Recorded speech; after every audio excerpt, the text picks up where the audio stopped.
মই ভাবো যে ভূপেন বৰা ডাঙৰীয়া আমাৰ প্ৰদেশ কংগ্ৰেছৰ সভাপতি আছিলে, এতিয়াও তেখেতে আমাৰ কেম্পেইনিং কমিটিৰ চেয়াৰমেন আছিলে আৰু মই আশা কৰোঁ তেখেতে পুনৰ বিবেচনা কৰিব নিশ্চয়, কাৰণ দলে তেখেতক যথেষ্টখিনি দিছে। তেখেত AICC ছেক্ৰেটাৰী আছিলে, দুবাৰকৈ পৰাজয় বৰণ কৰাৰ পিছতো দলে তেখেতক সভাপতিৰ দৰে দায়িত্বশীল আসনত বহুৱাইছিলে।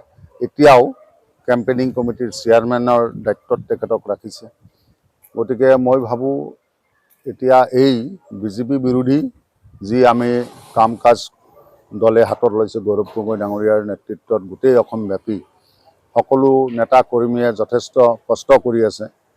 গতিকে মই ভাবোঁ এই সময়ত তেখেতে দল এৰি যোৱাটো যদি চিন্তা কৰিছে, এইটো পৰিহাৰ কৰিব লাগে। তেওঁ দলৰ মজিয়াত মই ভাবোঁ ঘূৰি আহিব লাগে আৰু বিজেপিক কেনেকৈ পৰাভূত কৰিব পাৰি তাৰ কাৰণে তেখেতেও নেতৃত্ব দিব লাগে। মই এইটোৱে আহ্বান কৰিম, তেখেত পুনৰ বিবেচনা কৰিলে আমি নিশ্চয় সকলোৱে সুখী হ'ম।